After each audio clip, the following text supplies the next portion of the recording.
Good evening and welcome to the 14th seminar of the welfare series promoted by the Master in Welfare, Theoretical Foundations and Data Analysis, or what is known as Master WEDA. Today we are very pleased to have with us Anton Hemerijck, I hope the pronunciation is correct, Professor in Political Science and Sociology at the European University Institute in Florence, and Manos Matsaganis, Professor of Public Finance at the Polytechnic University of Milan. They will share with us their findings and reflections contained in their recent book, Who is Afraid of the Welfare State? I would also like to welcome Chiara Saraceno, former professor of sociology at the University of Torino and honorary fellow here at the Collegio, Alberto. Chiara is a well-known expert in welfare and policy issues, and she will act as a discussant. Thanks a lot for accepting our invitation. So, who is afraid of the welfare state now? They are here to tell us. So I'm not going to take any further precious time. Let me only say that to me, the book has all the makings of being an essential reading for those that are interested in understanding how European welfare states coped over the recent years, in particular starting from the years following the Great Recession of 2008. The book does so by providing the reader with detailed cross-country evidence on all the relevant dimensions of welfare and their trends since 2008. Remarkably to me, it also offers cross-country profiles of welfare reforms undertaken at the national level from 2008 up to 2022, and therefore it also provides us with a rich assessment of the social policy responses to the COVID-19 pandemics.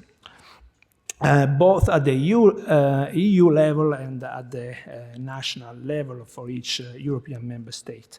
So with all this accumulated wealth of evidence, I guess they are in a privileged position to tell us what is the future of work and welfare, and who should be afraid of the welfare state in the face of not just one crisis, but, if you want, at least 4 different types of crises that we've been experiencing today. A socioeconomic, a pandemic, an environmental, and last but not least, a geopolitical crisis. So I think we can safely ask these questions to our guest speakers and experts. So thank you very much for sharing your thoughts with our students and with all of us. Thanks.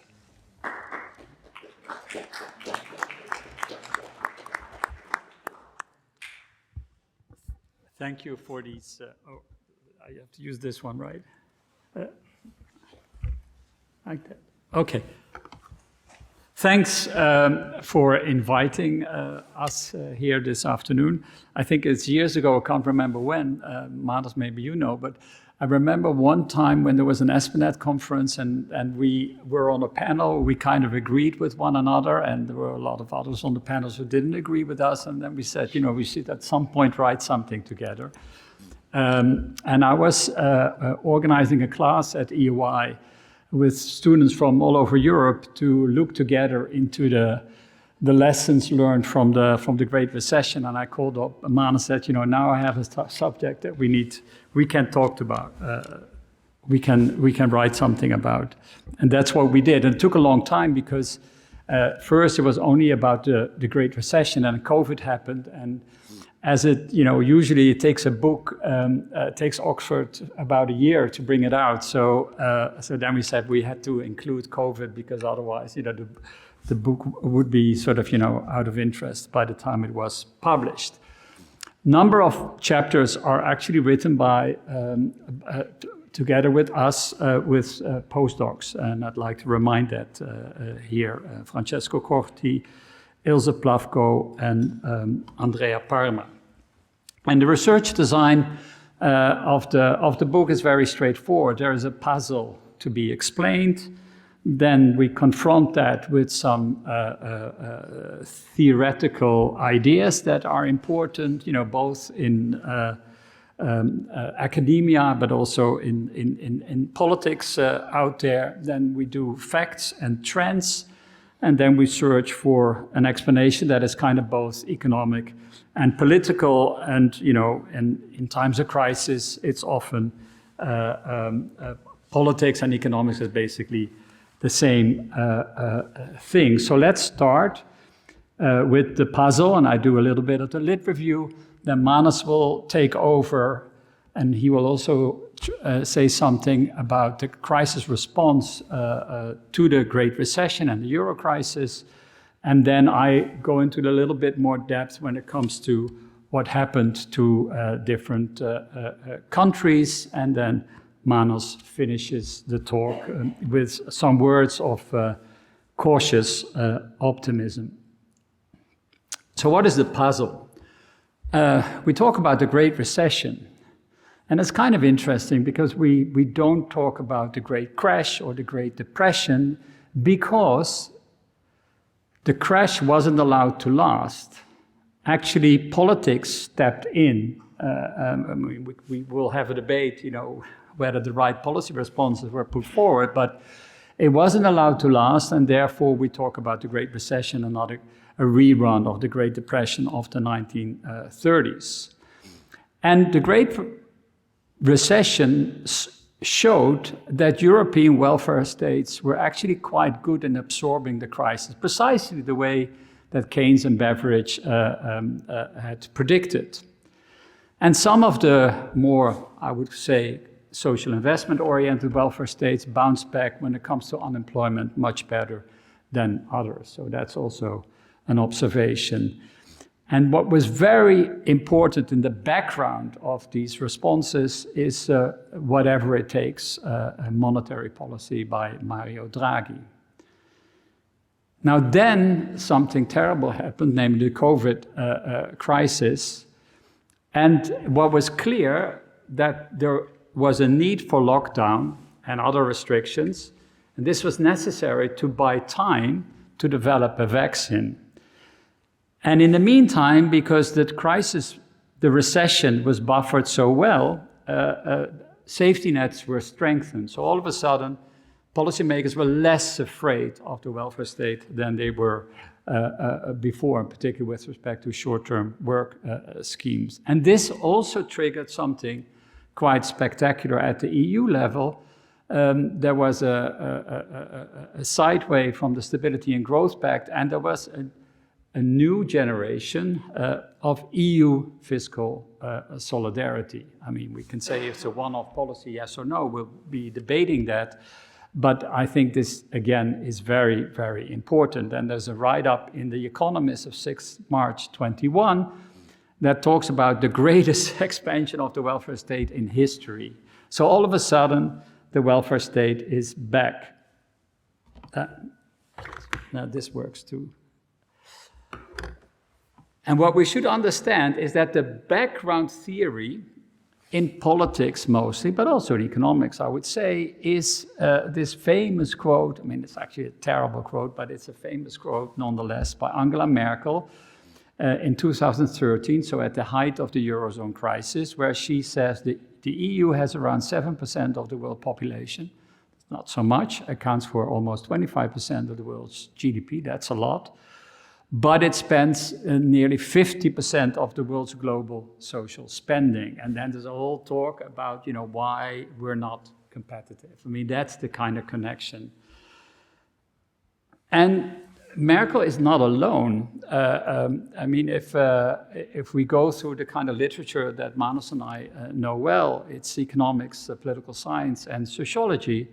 There are many reasons to be afraid. The one that Merkel alluded to is economic efficiency. So the welfare state jeopardizes economic entrepreneurship.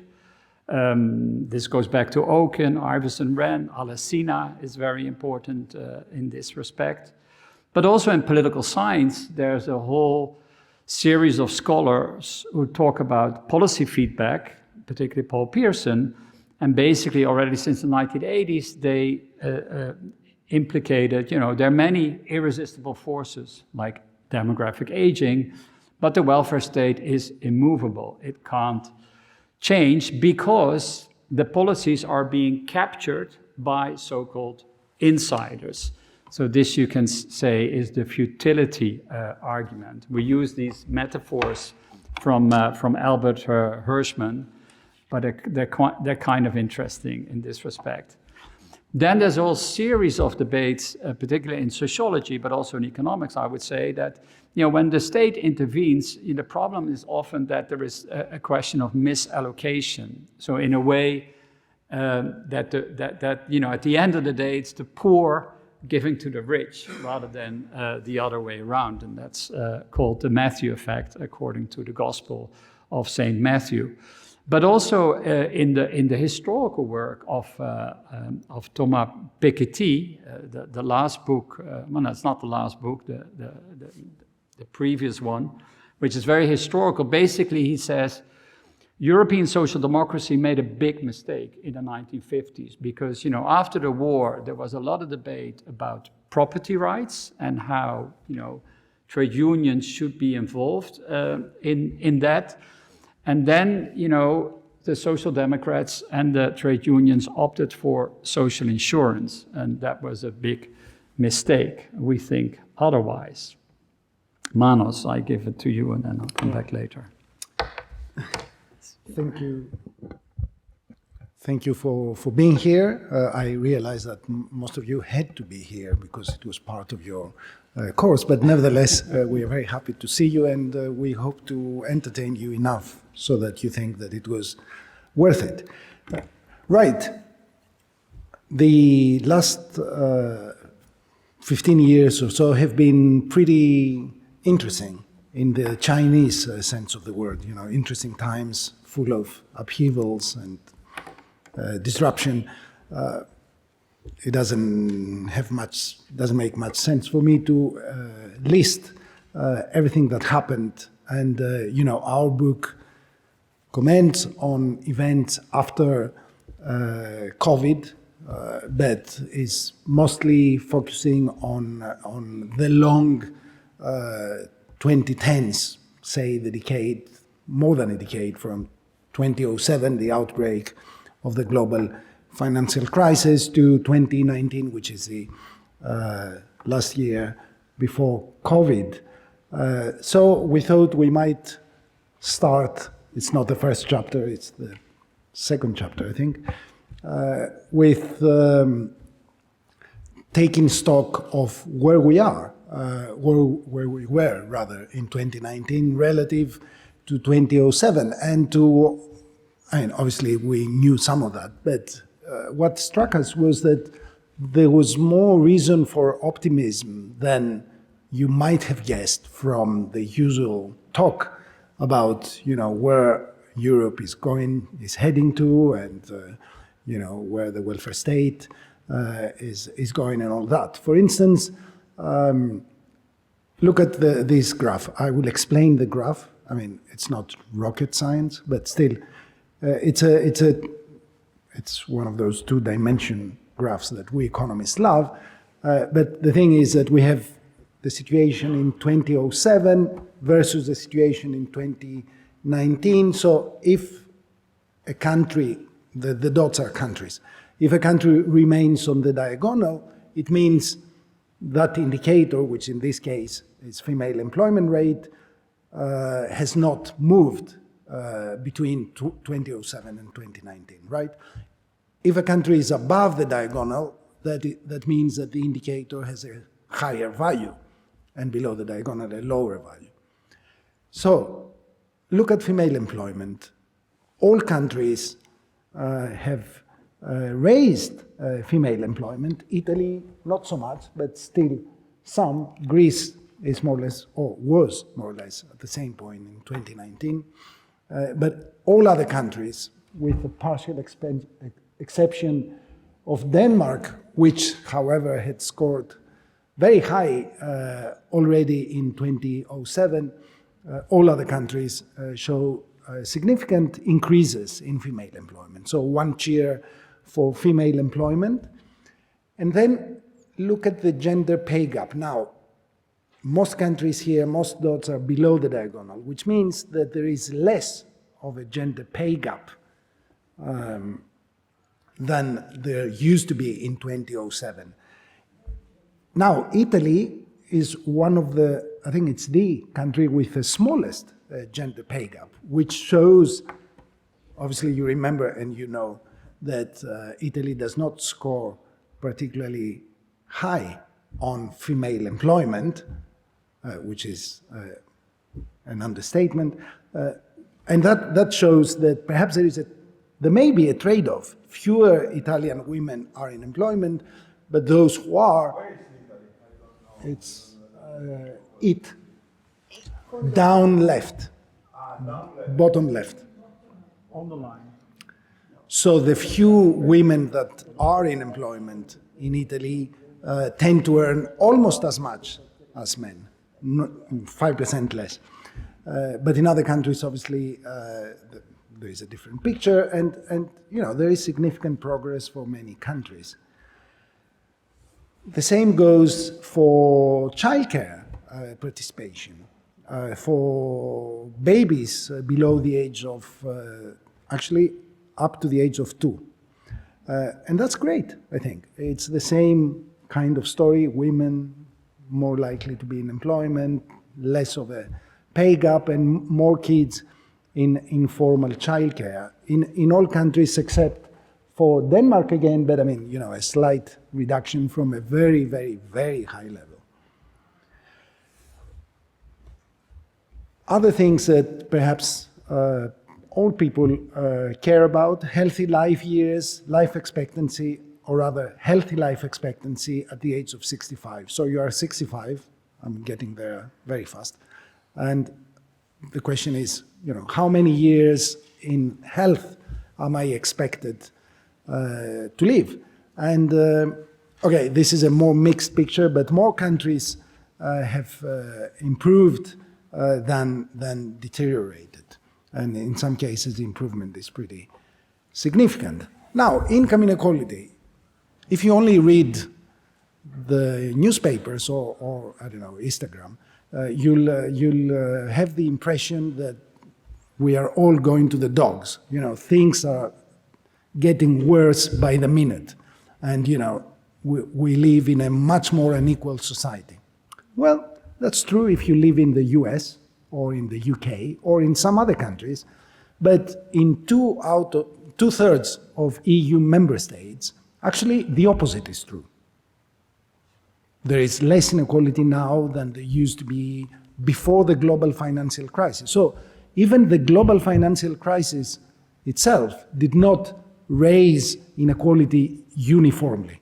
It did in some places, not in others. I mean, look at Greece. It was the worst hit country by the global financial crisis and the euro crisis and you know, everything else.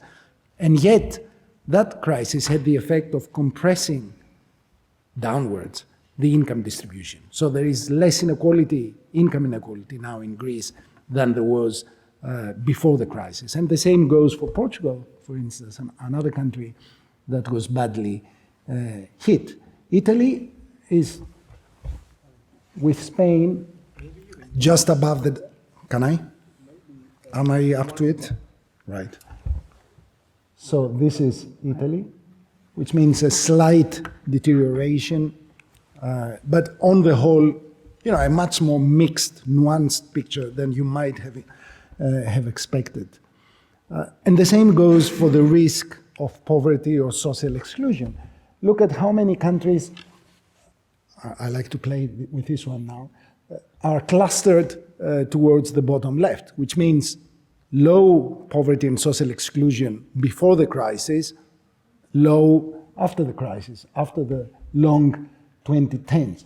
There are a few exceptions, Romania, Bulgaria, but these are countries in which there has been huge improvement.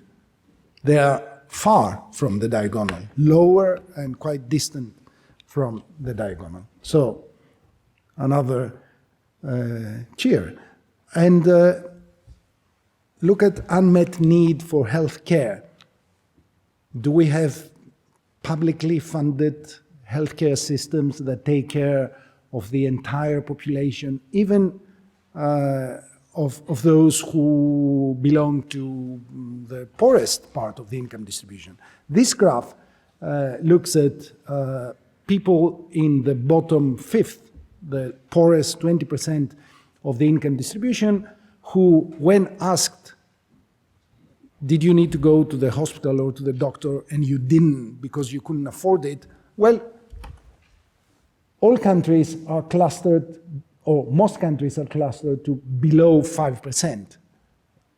If you ask the same question in some other place in the world, continent, you will get very, very different answers. Of course, there are countries that have higher rates with significant improvement, and one country, Greece, in which things move to the other direction, but I think we can agree that these are exceptions to the rule, and the rule is publicly funded healthcare systems that take care of everybody. Social protection expenditure as a proportion of GDP. Again, the story, the vulgar story is, you know, the golden age of the welfare state was, I don't know, in the 1960s, and now we are going down. We are not. You know. Advanced economies in Europe and even North America and elsewhere grow in prosperity, and social protection expenditure grows faster than GDP. So the proportion of GDP that is spent on social protection goes up. And this is another near uniform trend, very few exceptions. Malta and Hungary, and that's about it. Now, I'll be quick, but let me explain this other graph.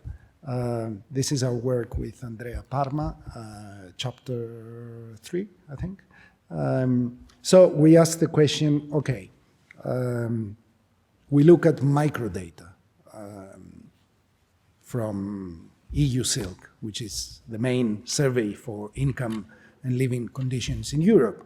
So the question is, all right, in a recession, the number of unemployed workers goes up. You know, that's almost the definition of a recession. Does spending on unemployment benefits go up? Now, you may think this is a silly question, because if things go by the book, then it is a foregone conclusion that as the number of jobless workers rises, so does spending on unemployment benefits. And this is the graph for the Netherlands, and you see that there is almost a one-to-one relation.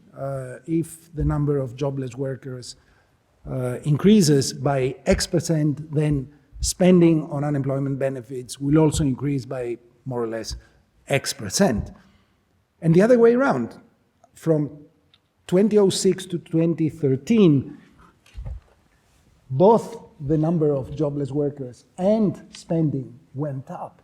And then when, as economic conditions improved, both variables moved southwest, right? Which is as was supposed to be. Now, what about other countries? Well, Spain fell victim of austerity, externally imposed and self-inflicted. You may remember, or you may have heard that, when the bill was debated in the Cortes, the Spanish parliament, some members of parliament for the Popular Party cheered when eligibility for unemployment benefits was restricted. One of them used a word that you cannot repeat in polite society, but I can tell you later if you insist. What strikes you when looking at this graph is that, from 2007 to 2009, things moved as they were supposed to move, and then there was a change in government, and from 2009 to 2013, the number of unemployed workers continued to rise by quite a lot, but expenditure on unemployment benefits didn't. Actually, it fell a little. The last part is quite normal, no? Fewer unemployed workers, less spending on unemployment benefits from 2013 to 2017. And Greece, even a more spectacular case of more unemployed workers, significantly less spending on unemployment benefits. So from 2009 to 2013, the number of unemployed workers rose by a factor of 3, while spending on unemployment benefits fell by almost 40%, 50%. So, which brings us to this. This is the result of another way of looking at the data. But the main point is that some European welfare states are more successful than others. And we chose 2 dimensions of success. So we asked the question, all right, some people lose their job in a recession. If they live in households in which income increased for some reason, on the whole, we excluded those households. We focused on those whose members, at least one member, lost their job and household income fell. So we asked the question, all right, did income for social benefits increase for these households as was supposed to? And if so, what proportion of the income loss was made up by the increase, was compensated by the increase in social benefits? We talk about buffers. You lose income, but the welfare state is there to protect you. All right. How many people were left unprotected? And what was the size of that protection? Well, you see that, again, Netherlands came top because it had a coverage rate of nearly 90%, which means that of those households who lost income because of job loss, in almost 90% of those households, income from social benefits went up. And by how much did it go up? By over 50%, nearly 60%, which is quite a lot. This is the adequacy rate. So there is a cluster. I mean, you may dispute the exact position of each cluster, but we thought there was one cluster of successful welfare states on both dimensions, Netherlands, France, Germany, Finland, and then there was another cluster to which Italy also belonged, with Ireland, Sweden, and Spain, in which adequacy was high, but coverage was not. So fewer workers were compensated, their households were compensated, but those who were received quite a significant compensation. And then there was this, I don't know if I should call it second division or bottom of the first league. The UK is there, Greece, Poland, and Lithuania, which scored pretty low on both dimensions. Do you want to say anything about that?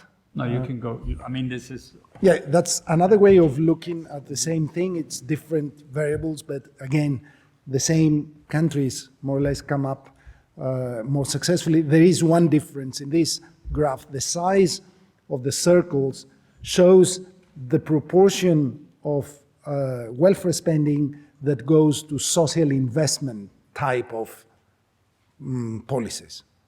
Think of childcare, think of reconciliation, think of investment in skills, and other such things. All right, I'll move very fast. This chapter on the legacy of the Euro crisis was the most difficult for me to write. Also because I lived the Euro crisis, because I was a professor at the Greek university. We lost like 30% of our salaries at the beginning, at the very beginning of the euro crisis, and then all hell broke loose, not because we lost 30%, but many other things happened at the same time. You know, you may remember watching on evening news Athens burning, you know, all that. So I had to take distance, and I did, because I went to the US for a bit and, you know, studied the thing. And then I had to try to make sense of that in the light of everything we knew or we found out in retrospect. And I'm not going to summarize that chapter in 2 slides, except to say that we now know that what was painted as a fiscal crisis, now economists think that it wasn't. It was a crisis of, you know, if there is one deficit that explained why countries got in trouble, it wasn't the fiscal deficit, the budget deficit, it was the external deficit. For instance, both Greece, Portugal, Spain, Italy too, Ireland, saw exports rising less than imports after the introduction of the euro. Partly because these countries resorted to currency devaluation in order to maintain competitiveness. And of course, in a common currency, you can no longer devalue your currency. So these countries that didn't manage to find a functional equivalent, say improved industrial relations or investment to raise productivity, were in huge trouble. Greece also had a fiscal deficit, and Greece went into a crisis first, and that colored the understanding of policymakers and some economists at the beginning of the crisis, but that understanding turned out to be wrong. And you know, there is this nice consensus report that came out in 2015 in which economists from across the spectrum of opinion agree that that was the case. Once the euro crisis broke out, I think 3 surprising things happened.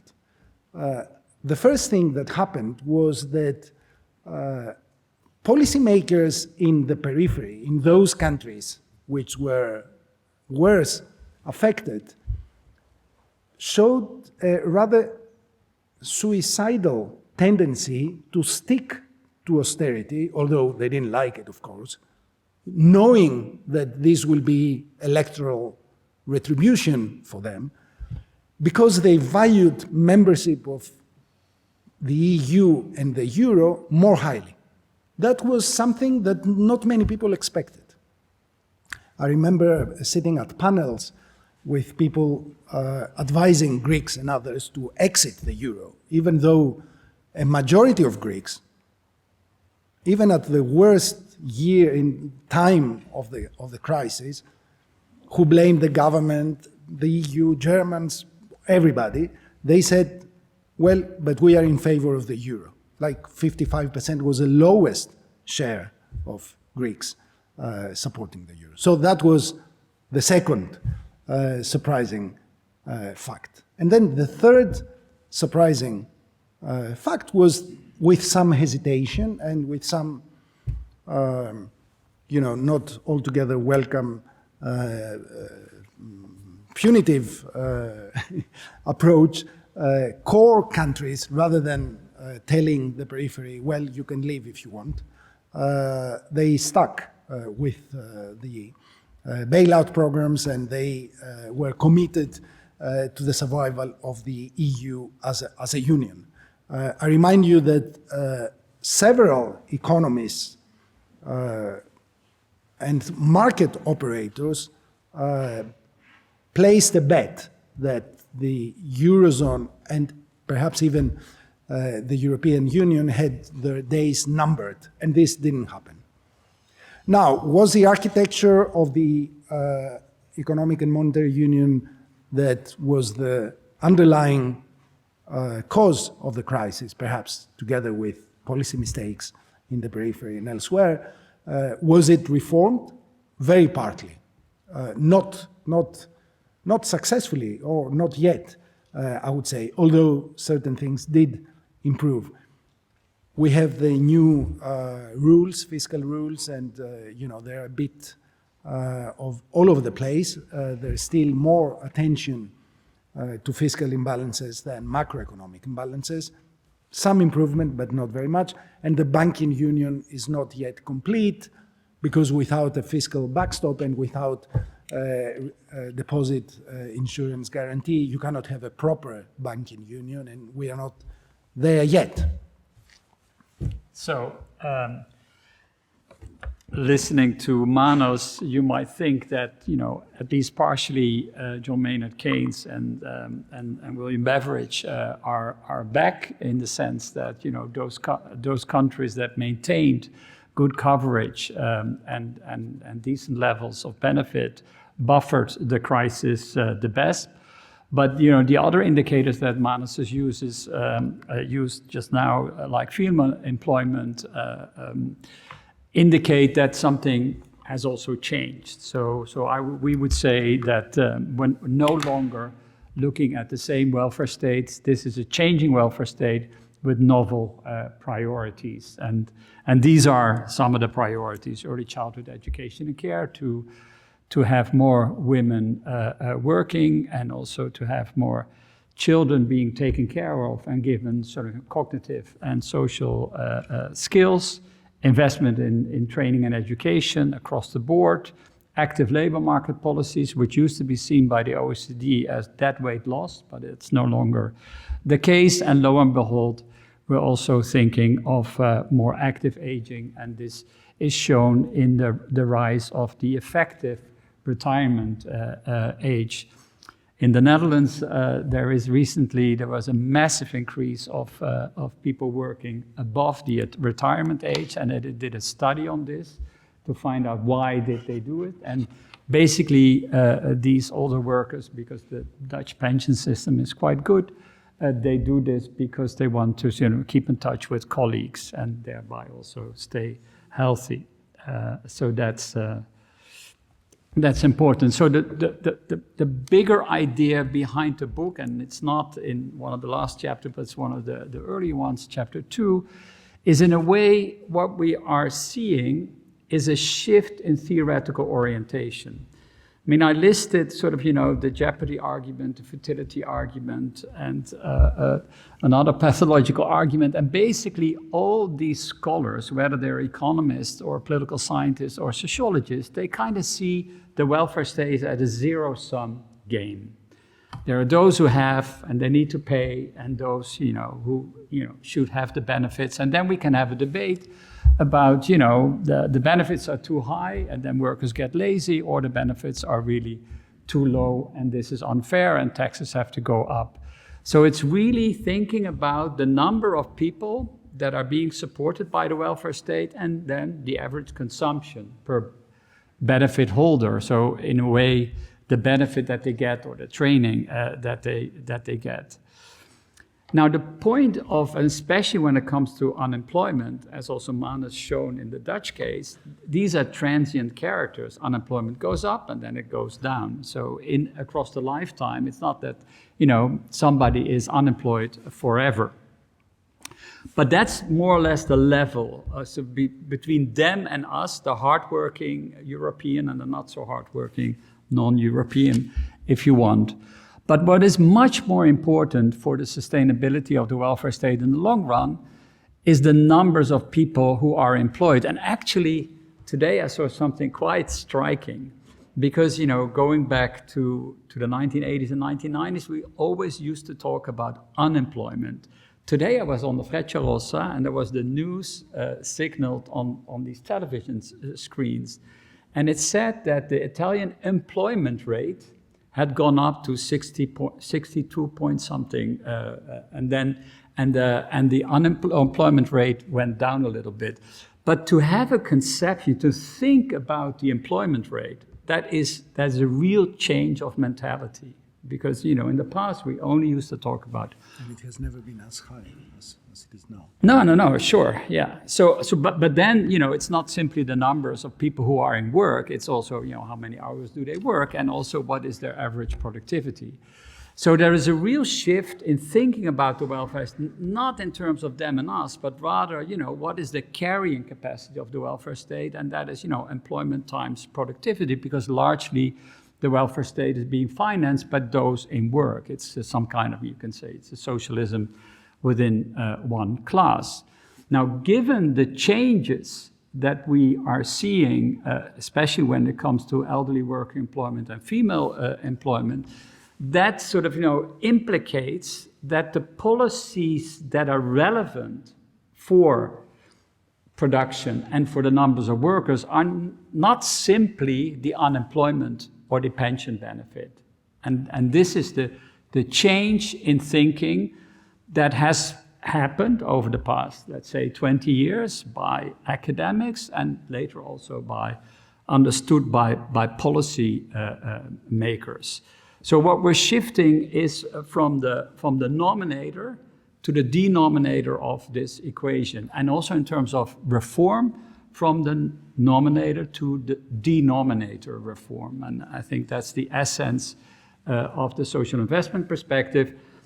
And what is very important to understand sociologically is that it's very life course contingent. And that has brought me, in my research, to think about a life course multiplier function. And in my ERC, I kind of map all the steps along the way, both at the macro level and at the micro level, both when it comes to material well-being, largely material well-being, but also with respect to subjective well-being. Now, if you invest in early childhood care and education, there is a knock-on effect because of the cognitive and social stimulus in the education system. That means that young people go through education, and by the time they enter the labor market, they are at a higher entry level of productivity. And whether you go to secondary education or to tertiary education, that's not the issue so much.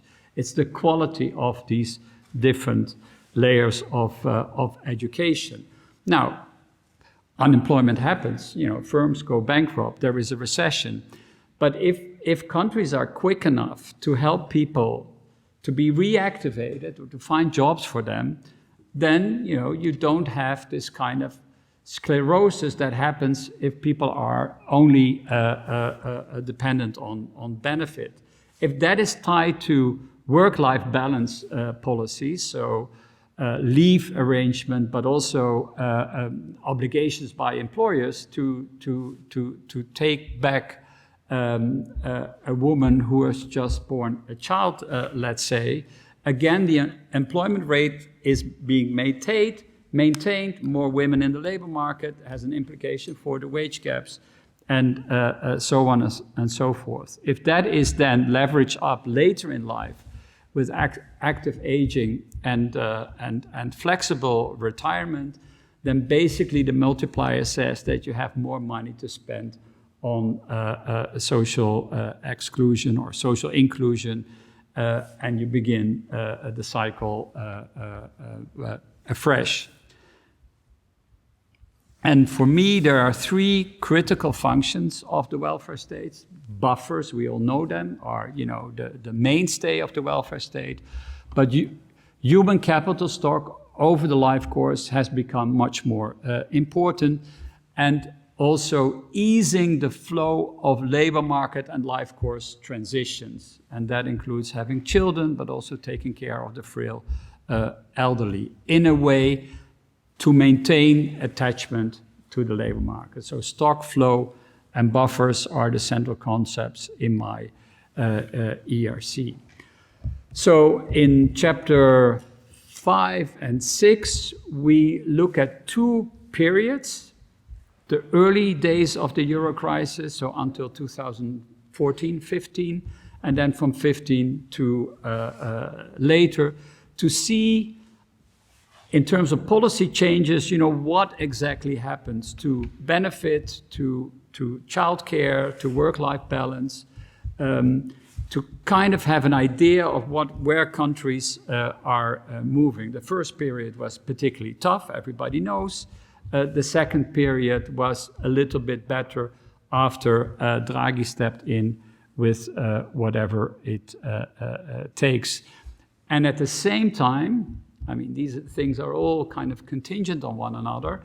You also see at the level of the EU much more ambitious social policies, both in terms of rhetorics, let's say, social investment is one of them, but also in actual fact on the posted worker, on regulation for gig work and what have you. So the EU has become much more active on this front after 2015, and particularly the European Parliament. So in these two periods, obvious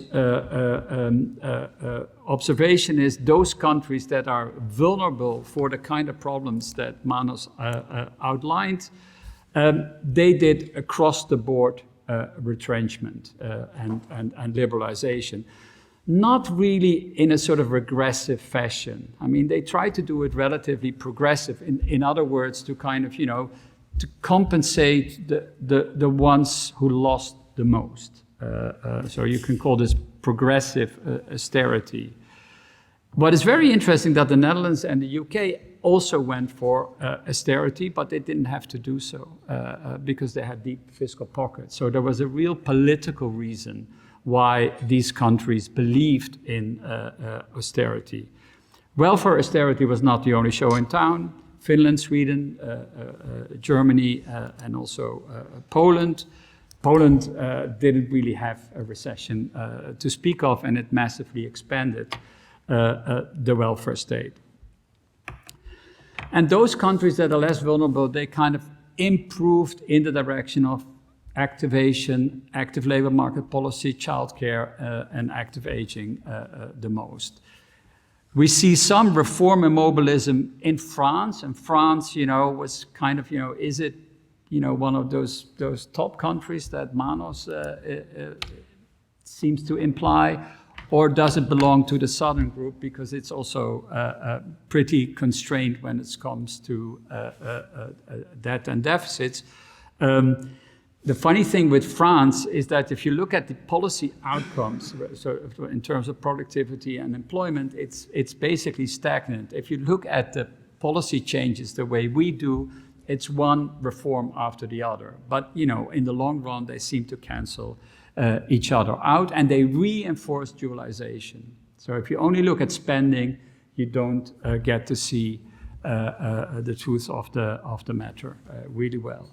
But things really changed after 2015. After Draghi stepped in, there was a significant farewell to austerity.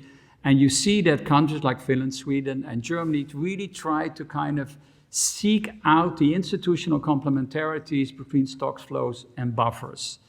Something happened like that in France, the Netherlands, and the UK, but I would say it's more fragmented, more unbalanced, if you want. Poland is a very interesting case. It didn't have a recession, and it massively expanded social protection under the PiS government. I mean, Poland is if you look into the country itself, it's even more interesting because you have this massive expansion in the traditional welfare state for traditional male breadwinner reasons, but at the same time, if you go to the cities like Warsaw, there's free childcare. So in those parts of that country, it's pretty much social investment islands of ignorance and beyond that.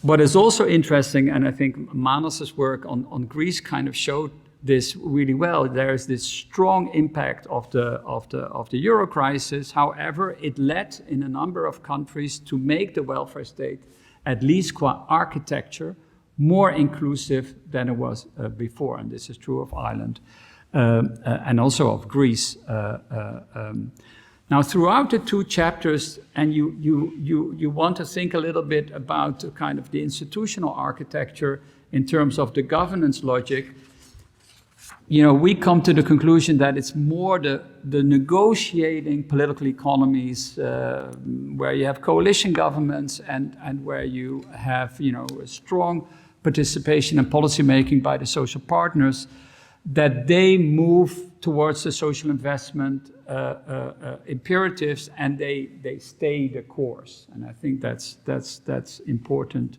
to note.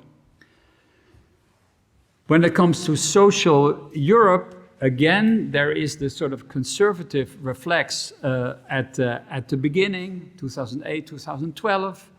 Then you have the second Barroso Commission with Laszlo Andor, and he is the one who points to these social imbalances that are in fact created by the very architecture of the Eurozone and the fiscal compact.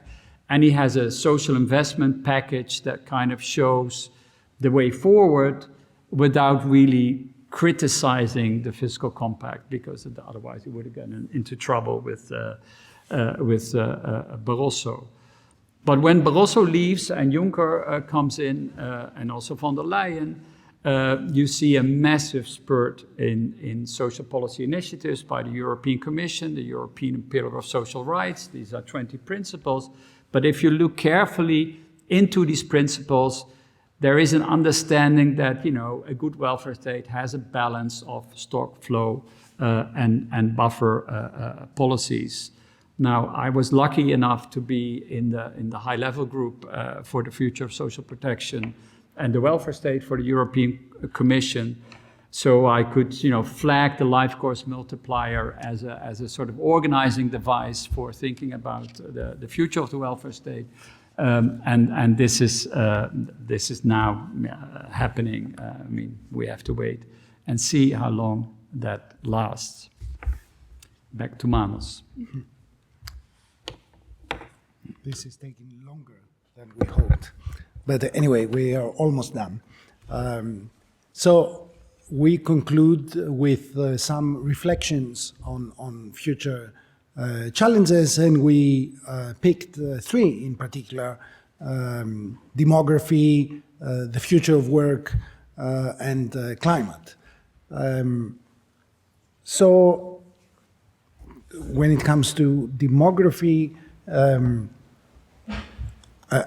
we really do not say anything more than what has already been said by others, but still we insist that adverse demography by itself is a bit of a problem, but a successful welfare state should be able to take demographic change in its stride by raising employment, supporting women who wish to work in the labor market, and also young couples who wish to create a family. And in some parts of Europe, there is a significant discrepancy between the number of children that young couples say they would like and the number of children that they actually have.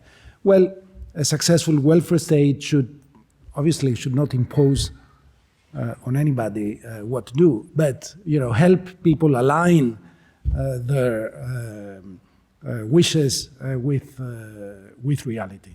And then, of course, postponing the retirement age, the effective retirement age, the age at which people really retire, opt to retire in some cases, and making the transition from work to retirement more flexible, perhaps including a period in which people do both to some extent, are all good ideas that have been proposed by others and we have endorsed.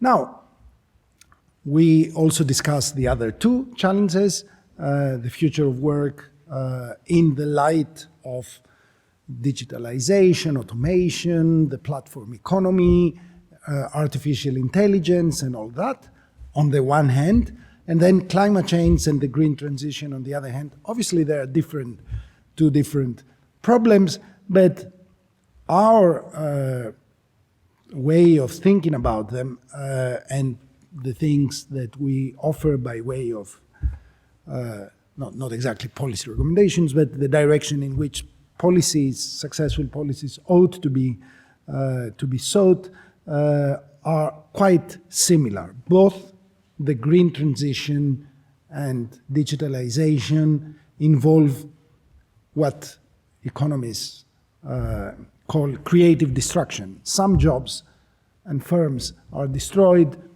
other jobs are created. So far, we'll see whether this time is different, but so far in human history, the jobs created more than make up for the jobs destroyed. But obviously the problem is that the jobs created by digitalization or by the green transition are in different places from relative to the jobs destroyed. Different sectors require different skills. So the task for policy is to prepare the next generation of workers to give them the skills that they need to thrive in this new economy, and also compensate those who aren't in a position to benefit. And also, there is this other thing that was brought to our attention because of Brexit, Trump, and all that, and also a new scholarship on the geography of discontent, that sometimes is not just people that you need to think of, but also places. So place-based policy responses seem to be the right way to go. I think this is yours. Would you like to say something about that?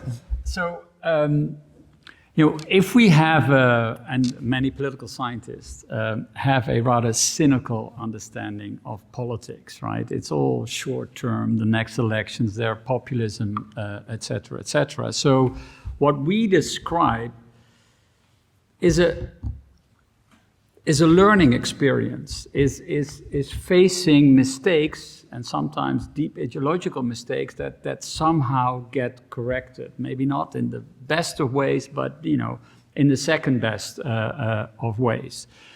So this kind of begs the question: why do they bother if they are so cynical? And the kind of explanation that we come up with is indeed electoral cycles are short, but there's something really peculiar about Europe. Namely, that for whatever reasons in the past, we have built in Italy and the Netherlands, my country, we have built up pretty big welfare states. And it's an intergenerational contract. It's investment in children who then enter the labor market, who then have leisure time before they pass away. And this is extremely popular. So if, going back to the equation of the welfare state, if political actors campaign on a redistributive ticket for their sort of clienteles in a way, vote for me and you get more pensions, that may get you into office. But once you are in office, you are confronted with what I would call the welfare commons, which is the sum total of the commitments that are already there towards education and pensions and everything in between. And that incentivizes, incentivizes is a probabilistic verb, it incentivizes responsible behavior. Now, by and large, we see responsible behavior. Not everywhere. I thought the biggest irresponsible one was by Liz Truss. She put the British pension system at risk, but she was removed from office within 50 days. Conte did something similar. He had this. One of the modernization trends in Italy was, minimum income protection. Everybody has it except Italy, and this was very important to Cinque Stelle. And then he risked it and kind of gave it away. These are stupid things. But in a democracy, you're allowed to do stupid things. But by and large, we have this working hypothesis for now that these standing commitments, the welfare commons, does incentivize, not determine, responsible behavior beyond short-term responsiveness. Thank you very much.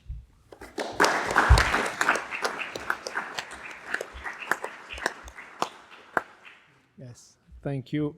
Thank you, Anton and Manos, for summarizing all the main insights and issues that you have analyzed in full detail in the book, with all the evidence that is contained, in fact, in the book.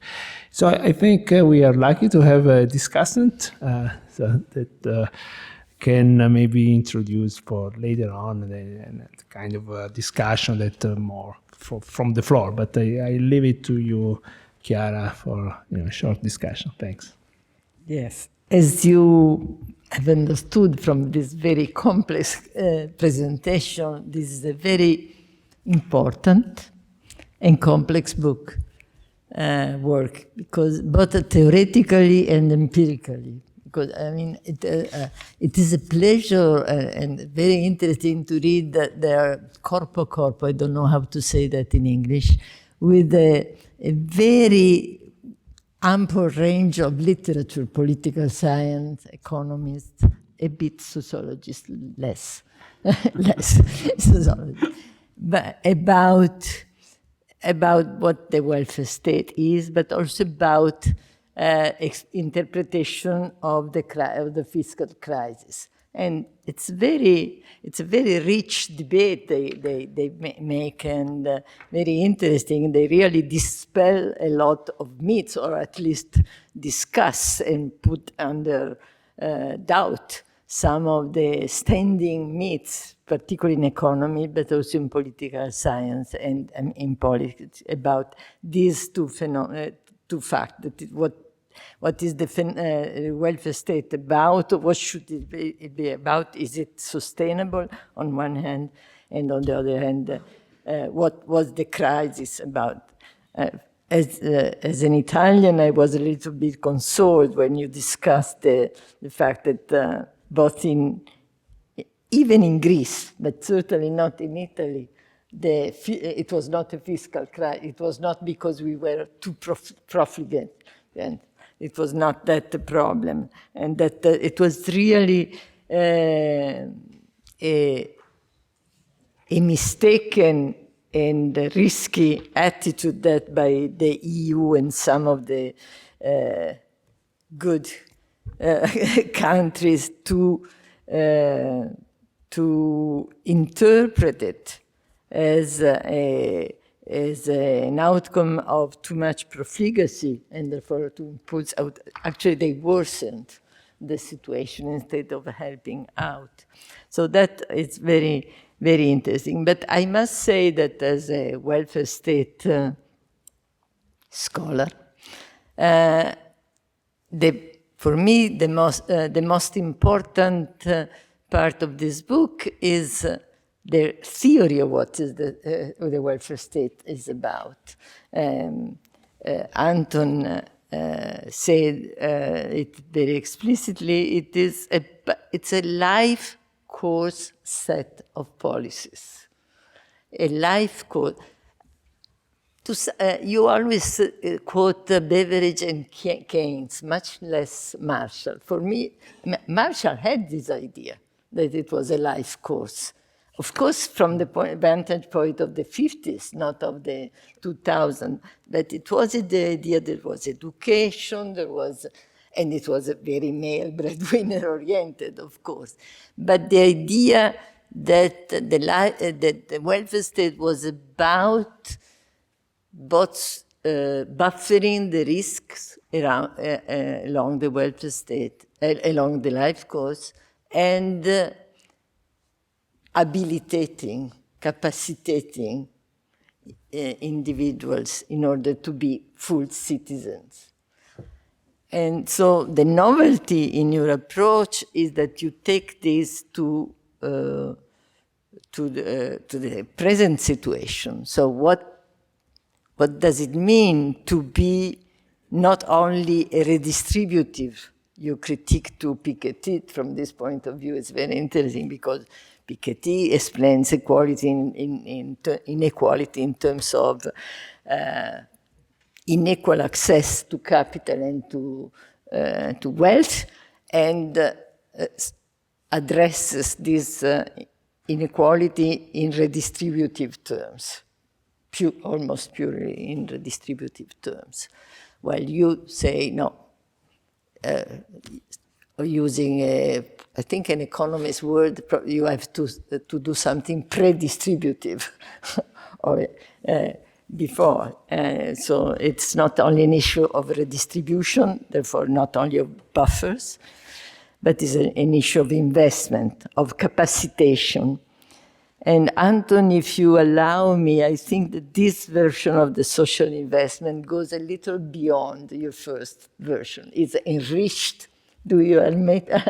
It's enriched by an incorporation of Martia Sen's and Martha Nussbaum capability approach. I think that it is much more present here than. And therefore, it has not only to do with investing in human capital in order to have better workers, but in order to have not only better citizens, but happier citizens, freer citizens. And I think that this is really a move forward from the initial theorization about social investment. So this part of this theory of the welfare state, I think, is one of the main contributions of the book. And the other is, of course, the analysis of how this kind of welfare state, or at least the degree to which this kind of welfare state is implemented or realized, does a lot to explain how the countries responded to the crisis. So there is, to some degree, a link between the degree of development of what you call the social investment, or the habilitating, capacitating function of the welfare state, not only the buffering, which is also important. Another important thing in this book is to dispel the idea that there is a contrast between buffering and activating. Either you buffer or you activate. You have to do both, depending on the risk you are meeting. Anyway, so the countries which perform better in the buffering and activating or capacitating function are also those who react better to the crisis. Probably it's not only the whole story, probably something happens also in the economy, in the global market, and so on. But this is quite important. And therefore, it is not so unrealistic to think that the welfare state, in this meaning and in this way of working, is not a burden, is not only an expenditure, a luxury, but is also actually an instrument of development and of performing better even in the economy. Okay. Having said this, I have 4 problems or questions. So some of the problems are some questions. One problem I have with some of the data, of course, you have used, particularly in the first kind of graphs, those unemployment rates, gender gaps, and so on,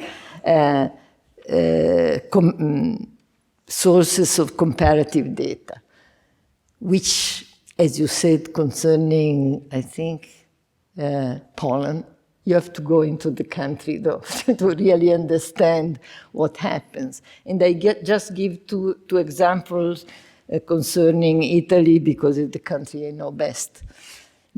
One is the gender pay gap. The gender pay gap, which is so small in Italy, is not explained by the smallness of the employment group of women, but by the composition. It is the better educated that in women that in Italy are in employment. And therefore, so you compare the wages of the well-educated, which are lower than the men who are better educated, but still are higher than the blue-collar workers. So this is the explanation. It's not the small size, but the composition.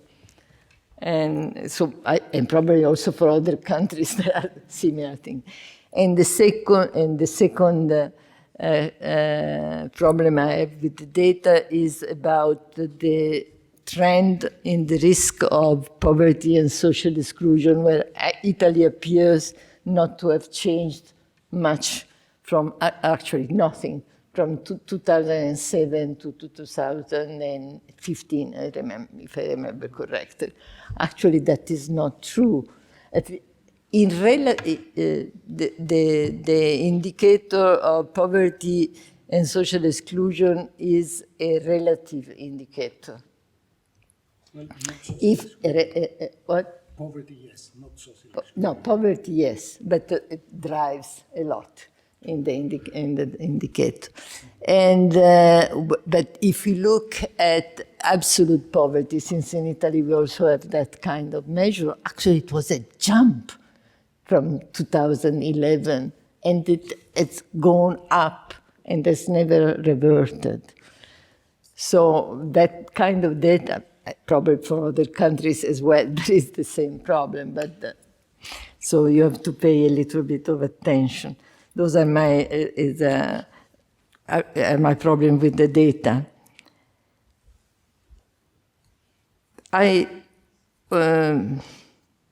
You rightly say that demographic aging may be partly counterbalanced by raising women's employment rate, for instance, and also by a better education, investing in education for the young, so in order to.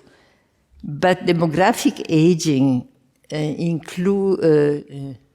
implies also something which is costly, which is the increased proportion of people who, because live longer, are also at higher risk of becoming frail, not only ill, but frail. And this not only becomes a cost on the public expenditure, long-term care and so on, but also because of demographic aging, there is a increase in needs, while there is a decrease in the family resources to provide it. Not only because women, if women are more in employment, are less in the family care, but also because there are fewer daughters and sons. So that is something that you do not really address. You speak of active aging and long-term care, but they are two different in the same sentence, but these are really two different issues. Again, speaking of the old, okay, increasing the de facto retirement age, but it's not possible for all jobs. No. I mean, construction workers, I don't think that it would be good for construction workers to be at 70 on the, come si chiama? On the construction site, but even for childminders. Mm-hmm. Yeah.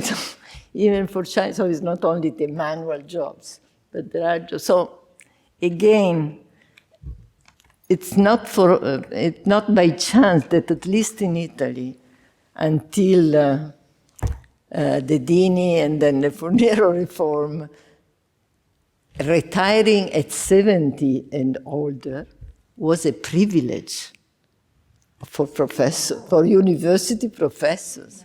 And still, it was a privilege for university of very qualified professors for something that, and actually, professor wanted to stay longer. 75 it was, you could stay until 75. Okay, so again, and this can create inequalities, and also probably would also require a restructuring of the pension system, thinking that somebody can work longer, somebody has to work less, not because it's lazy or because wants to retire early, but because usually lives also fewer years. Okay. You never mention, and that is a real question, in your package of welfare measure, a basic income guarantee, as which is very much discussed in terms of labor market flexibility, precarity, and also with the digitalization, probably we have to work less hours or so on. So that is a question. What do you think about, not a minimum income for the poor, about a basic income guarantee, or something like what an economist, a German economist, Gunther Schmidt, spoke about? He spoke about a life course insurance that accompanies an individual along when the buffering, let's say, buffering the phases when one has to work less, and then, so that would be, so that is a question. And finally, a big, huge question, because what you demonstrate in your book is that not all countries perform in the same way, and actually some are really very far from your model, and those who are farthest from your model of the social investment welfare states are also those who are, at present have less resources. Italy, or let's say, less resources. The Italian case, for instance, what do you do with the public debt? And so they could do better than they do. Certainly they could do much better than they do. They could take other decisions and make other choices, but still,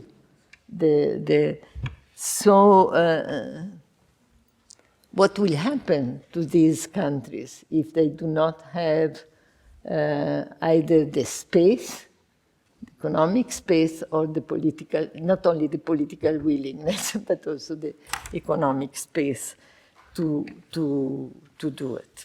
So that's all.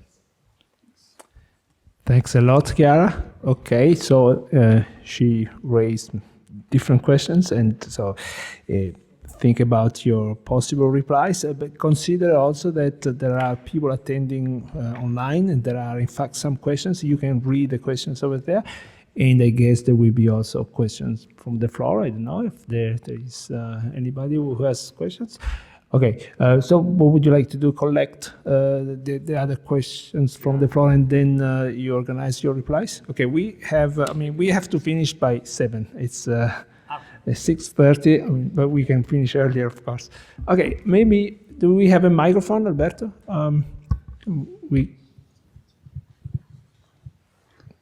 Ciao, Elsa. There's a question there.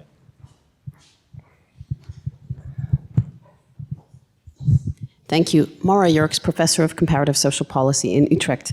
Thank you very much for the presentation, Manos and Anton, and Chiara for your comments. Not having read the book, I'm quite curious to read it now. I have a question, I think, that follows in the line of what Chiara was saying, which is the basis for the analysis, which is that there's this idea of progress in the welfare state. So on the one hand, yes, you can see there's progress looking at the diagonal and how welfare states have improved, looking, for example, at the improvement of women's employment and the gender pay gap. But that actually says nothing about the job quality or hours of employment potentially, improved enrollment in childcare for under threes, without saying anything about the hours of childcare or issues around the financing of childcare, which continues to be an issue even after the revisions of the Barcelona targets. The reduction in income inequality, but potentially thinking more about other types of distributions of advantage and disadvantage, things beyond income and wealth. But again, this is maybe something that's talked about in the book. Just trying to think about what are the markers of progress that really are focused on a lot of paid employment, but maybe paying less attention to other aspects of job quality or working hours and things outside of paid employment, such as care, etc. Thank you. I have also, if there are not other.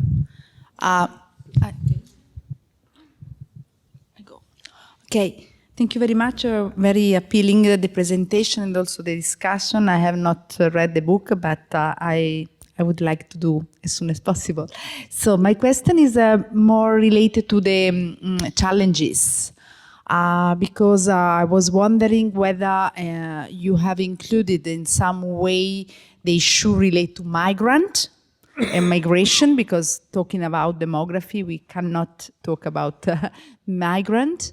And also if there is a part in which you assess to some extent the role of migrant as a providers on one end and also as user on the other, how they have access to certain benefit or to certain services has become an issue important, I think, in Europe, but I have seen very few work done on that. So if you have any comment, it would be helpful. Thank you.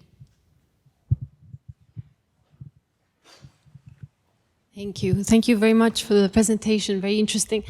I have a question on financing. So picking up on some of the points that Professor Saraceno and others have already made, do you cover that question in the book? Because I see you're talking about performance in terms of coverage, adequacy of presumably mostly benefits. But are you seeing, and shifts in that over time, but did you detect any shifts in the sources of financing? I ask this because in your also investment model, there seems to be an assumption that by investing in early childcare, in education, this is going to lead to higher employment rates. And there are assumptions, again, that have just been pointed out here around the quality of that employment, pay, and so forth. And that would be presumably linked to the capacity to contribute to the financing, so the contributory capacity of workers. Now, I'm asking, therefore, have you seen a shift? Because in other countries I've worked in, we have seen a clear shift away from contributory financed welfare to tax financed welfare. If we are observing this in some cases, or if this is something we think might start to happen, what are the implications? What are the options for financing? Because what you're listing in terms of what needs to be done also all makes a lot of sense to me. But one of the big question marks is where are the funds going to come from? And there are funds. I mean, again, I don't think that that's necessarily a problem of scarcity of resources. There are resources, but where are we going to get them from? And what is the role for tax financing? And just another question, and I was struck also by the absence of migration being mentioned under the demographic trends. That was quite striking. And again, that might be in the book, but it was striking that it doesn't come up in the presentation. And that, on the other hand, investment in family, support to families, without a mention of migration as a potential solution to the demographic aging problem is a bit strange. Thank you. Tiziana Nazio, I think she wants to ask a question. Yeah, thank you. Tiziana Nazio from the University of Torino. I also regret not having read the book yet, so I'll do it next. And I very much like the presentation and the comment by Professor Saraceno.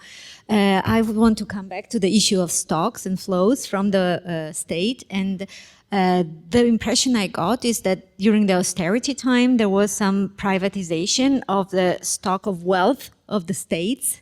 So beside the fiscal leverage through which welfare state can be financed, my feeling, but that's the feeling, is that states have less and less resources in terms of infrastructures, in terms of goods that have been privatized or sold during the crisis. So some welfare are better off than others, some states.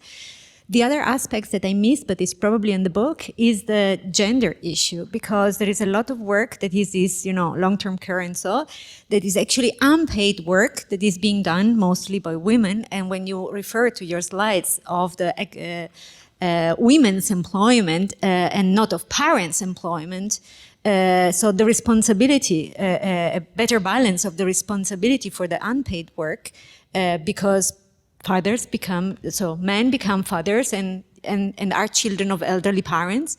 And so where is the balance there in terms of securing, avoiding poverty for both genders? Any more questions? Oh, Francesco Figari. And I think then we should stop because they've got so many questions already and also a rich discussion. So, Yes, so, well, first of all, thanks a lot for coming here, for the presentation and the discussion. Well, you mentioned that the fiscal imbalances attract more attention than macroeconomic imbalances in the EU. But let's say that before COVID crisis, there was a lively debate on the idea of the European Union unemployment benefit scheme. That it seems that the COVID crisis somehow stopped that debate, at least. And what do you think about that? Do you think that we can expect to see it again live? Because apart from the content of the policy measure, I think that was also interesting because it was one of those debates where the policy was really mixed to the politics in a comparative perspective. So it was interesting also in terms of academic debate. Thanks a lot. Okay, so you can organize your replies. I mean, we have in principle 20 minutes, no more than that. But yeah, and then please don't forget the 2 questions that you can read, or I can read for you if you want. All right. Thanks. I will never be able to answer all questions or even half. And I think you're right in several of the critical points that you made.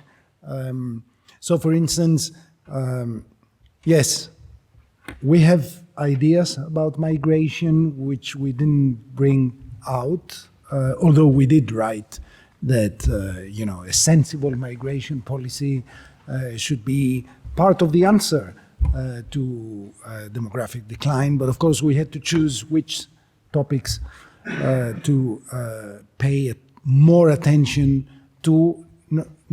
And the way we handled these was not proportional to their importance. Obviously, migration is very important. I'm in my 3rd migration in a lifetime perspective myself. So you are preaching to the converted here because I cannot think of any sensible future which does not involve more migration and more integration of migrants. But it's true that we didn't pay much attention. We didn't pay much attention either to the question of tax changes. We even hired a researcher to do work and data analysis on that. So we invested quite a lot to this theme, and then we decided to leave it out, except for one paragraph in which we say, well, by the way, we also need to change tax systems. Actually, there is quite a lot of consensus internationally. I'm thinking about also the unsuspecting people like IMF, the World Bank, and so on, think that we should tax wealth more. We should tax inheritances, which in this country I understand it's a huge taboo. But there cannot be a sensible tax system which does not tax bequests, also to break the transition, the chain of transition, of transmission of intergenerational advantage and disadvantage. And there is a very lively debate in which we have participated too, but it's not covered in the book, about things like, I don't know, a basic, I'll say a few things about basic income, but what I meant was, dote universale, Elena Granadas and others, proposals which we are very much in favor of, but it's not in the book. Basic income, I'm still, I'm a lifetime member of Bien, so I'm very intrigued and broadly in favor of basic income, and I think Philippe Van Parijs is one of my heroes. Again, we didn't cover it in the book. We would have things to say. So, for instance, if you hear Elon Musk saying that we need a basic income because the future will be mass unemployment, I don't think that's the case. I don't think it's going to happen. I don't think if it were to happen, basic income would be a solution. But I think basic income is part of the solution. Very complex issue, but broadly favorable. Not in the book. Now, I'll say one thing, two things that came out in the discussions, in the questions asked by people watching us online, and Francesco's question is relevant to the first. If you can't see it, I'll read it out. Could we see in the future a EU-level welfare agency, meaning, I assume, more of a federal welfare state in Europe, funded by EU resources rather than national welfare states being linked to each other? There is a very lively debate. Frank van den Broek and others have written about the European welfare state as a collection of national welfare states that are mutually supported. But the question is about something else, about a federal tier to the welfare state. Well, I have no idea of whether this is going to happen. I'm not going to say that it is one of the things that depend on the outcome of the European Parliament election. It's not as salient as that, but obviously politics plays a role, so we will have to wait and see. But the EU unemployment insurance scheme run into issues that run it into the ground, so it hasn't happened. But SURE, S-U-R-E, did happen and played an important role during the COVID crisis. So I think that we have some reason to be optimistic, if you like, or at least look at the glass being half full. I'm going to say one last thing and pass the floor to Anton about the second question asked by the person watching us, Jose Savoia, watching us online. His question is, we have Esping Andersen's 3 worlds of welfare capitalism. Have we seen countries moving from one cluster to the other?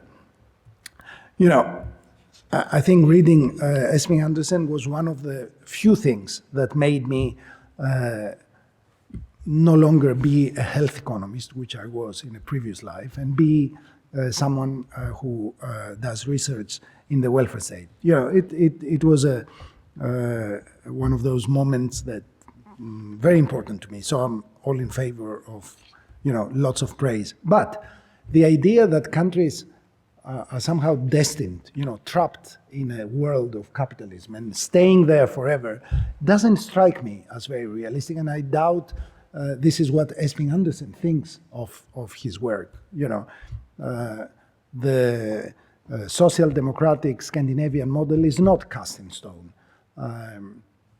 the continental so-called frozen welfare model, it's not that frozen. There is a lot of movement in Germany and other places towards social democratic things like childcare, or universal benefits. And France, which was another member, or still is perhaps, of the Bismarckian continental welfare state, is top in the league of social protection spending. I mean, the French complain all the time, but this is the truth. France spends much more than Sweden and other Scandinavian countries on social protection. And, not to speak of the Southern European, what should I call it, model or something. There is debate even on that. Esping Andersen didn't look very much into that. Maurizio Ferreira and many others, Maurizio mostly, have drawn attention to South European welfare. Don't tell the Spaniards, because they think that they should be compared to Denmark rather than to Italy and, God forbid, Greece. But, these things are like this. But let me say just one thing, and then I will shut up forever. Well, forever. I mean, not forever, but in the course of this event. When Maurizio Ferreira's article came out in 1996, at the same time, people like Stephen Leibfried and Ian Gough wrote, by the way, there is also this rudimentary welfare state, which is a Southern European, and it is characterized by the lack of a guaranteed minimum income. Okay, in the very same year, Portugal showed that you can be South European and have a very successful guaranteed minimum income. And it was then that it was introduced, and then in Spain, in at least some regions of Spain, then much later in 2017 in Greece, and afterwards in Italy, Rei and Reddito di Cittadinanza. Italy, again, after the latest controversy and reform, assegno di inclusione is not a guaranteed minimum income because it's categorical. So Italy is still an issue in this sense. But I mean, what people thought that South European welfare states look like, they stopped looking like it even the moment the work came out. So, there is path dependency, but there is more movement and change than you might have thought by reading the original work. Anyway. And the original work is already quite old.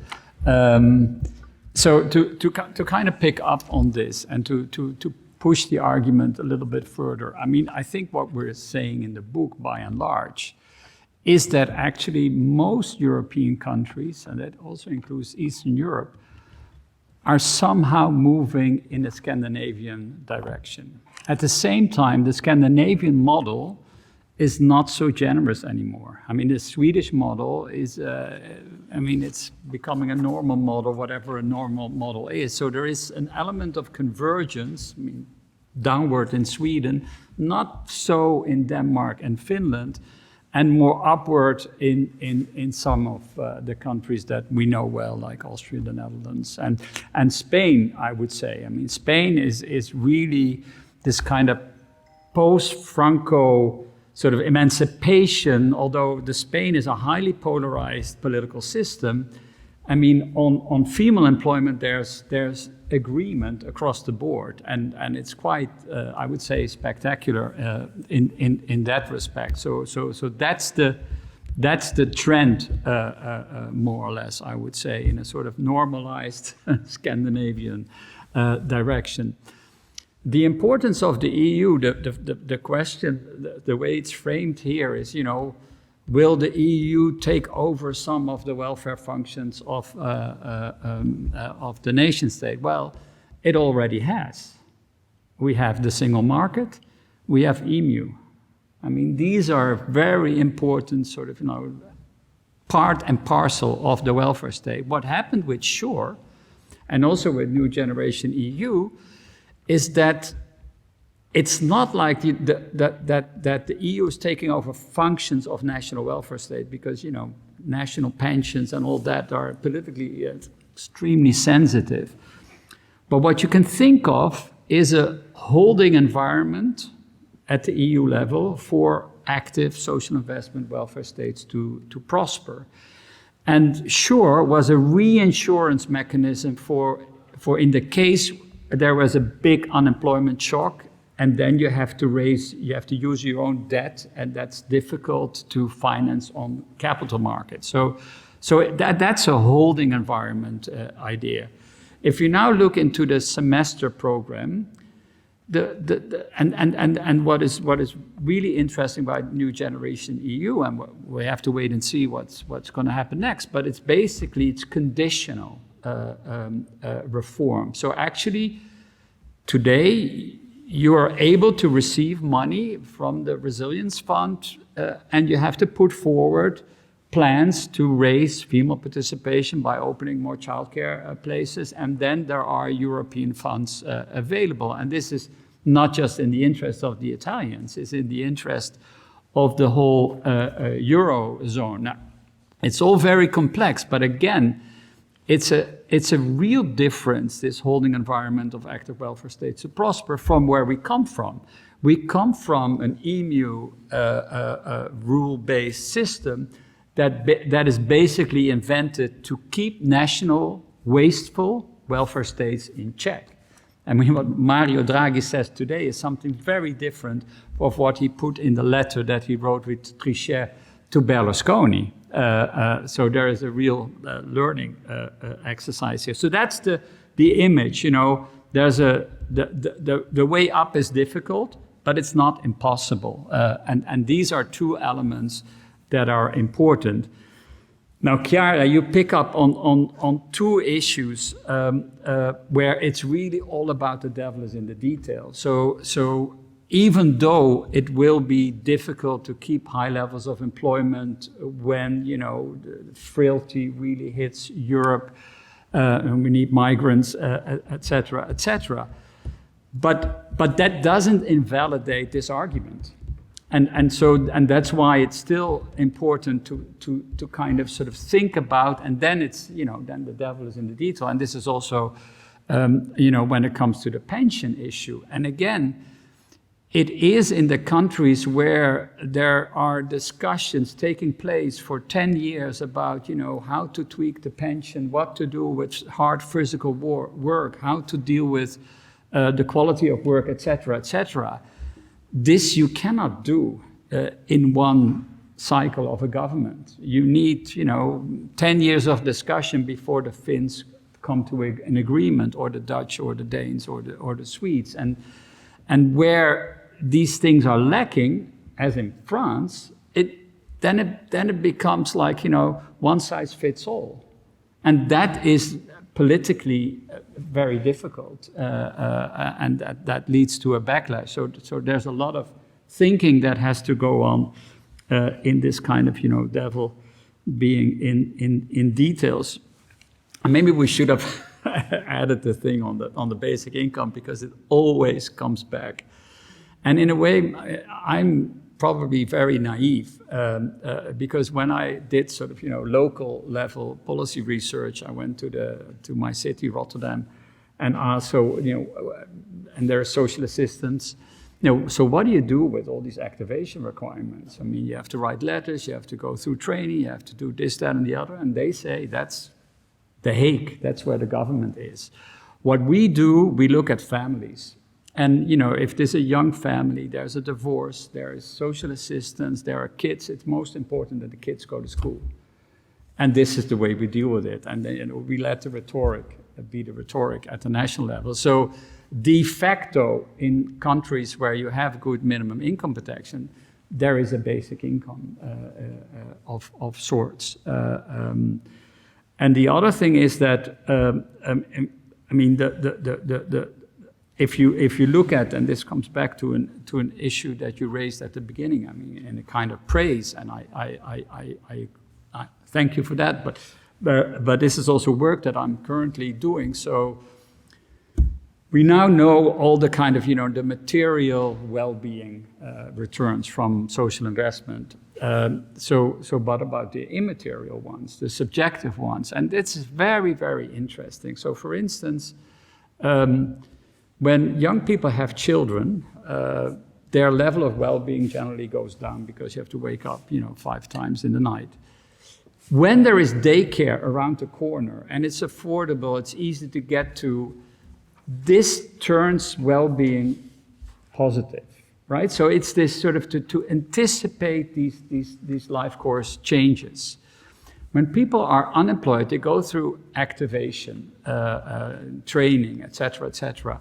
They're still anxious because, there's no job guarantee, but their sort of mental resilience improves along the way. So if there are job shortages, if you have been in a training program, probably this is going to help. But I mean, if you look at the data, it's limited. What is really interesting is not early retirement, flexible retirement, and access to training post 55, which gets to the sort of the labor market quality dimension. If this is available, it becomes easier for older workers to make the transition into retirement, and de facto they stay longer. And come back to the basic income issue. To the extent that these policies are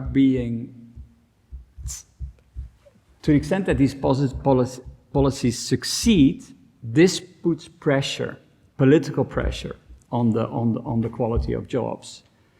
And as we are moving towards a new era of somehow full employment, you see these pressures building up. And also if you look at the recent regulations by the EU, it is clearly going into this direction. I mean, this is not heaven on earth. I mean, that's not what I'm saying. But the direction of travel is one that is not going in the wrong direction, and that's why we used a rhetorical title for our book, Who's Afraid of the Welfare State Now? And I think even Angela Merkel today is no longer afraid of the welfare state.